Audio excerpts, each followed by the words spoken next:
And soil, obviously soil is important. I'd like to say that soil versus hydroponic, because a lot of people ask about, you know, do I do it with soil? I've heard it's better without soil.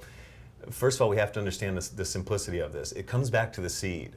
That seed is self-contained. It's not really looking for anything for the 0 to 12 days that it's growing. It's not looking outside of itself to feed itself yet.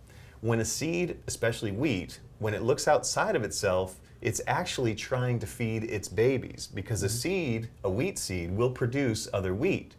So wheat seed is an annual seed. What that means is it actually goes to seed. It produces itself.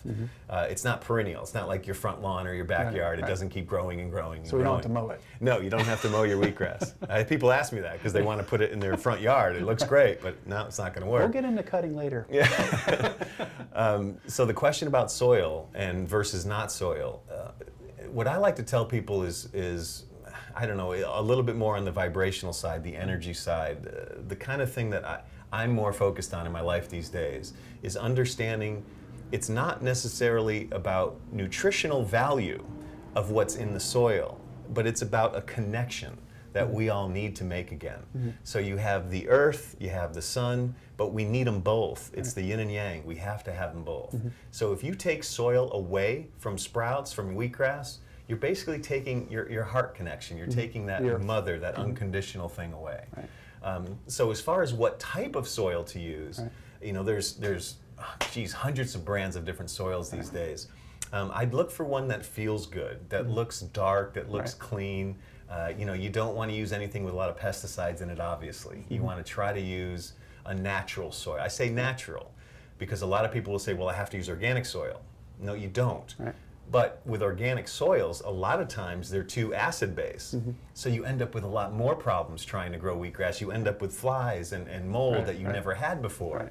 But though you have a good seed, but now all of a sudden it's not growing well. So the soil could actually damage the way your grass grows if you're choosing an organic compost that maybe has manures in it and is more along the acid side. So wheat, sunflower greens, they like more of the alkaline-based soils. And that's a good point about the E. coli things that are breaking out, and people have a lot of questions about those things.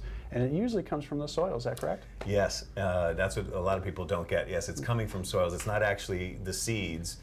You can rinse it off, you can clean it off when it comes to seeds, but a lot of that is in the soils. So I tell people, use a very basic soil, a potting soil, a topsoil. You know, you can buy these things at any local gardening stores. I know that you're trying to now get into that, selling a good quality soil for seeds. Very dark, rich quality soil is what we're using. The seed is really important, don't get me wrong, but I would say your soil would be the second thing I would look at. And always make sure you use soil. And you can try this at home if you'd like, but take a tray, grow it without soil, and then grow one right next to it in a basic potting soil. It doesn't even have to be anything organic or anything nourishing. Just grow it in a soil, and you will see a big difference. 10 times out of 10. It will grow taller, faster, darker green. It will look more healthy, more vibrant, more living. Where the one right next to it without the soil, hydroponically grown, is going to take longer to grow. It's not going to be as dark green. So I'd rather have this one, even though science will tell you they're pretty much the same. You know, when they test them, they're all going to tell you that. There's always that little ingredient that we don't know about. But no, this one just, it feels better. So you take soil away, you take heart away, you take love away. And I think it's a good point too. I mean, if you're growing in soil, you're adding water to it, you can only be adding more nutrients to it as opposed to just water. Correct. And you know, and I've tried that because I tried taking water and adding the nutrients. So I tried to use different solutions inside the water to feed the grass. It really didn't make it grow any different. The one in the basic potting soil, when I didn't use anything, actually grew faster. Gotcha. Good.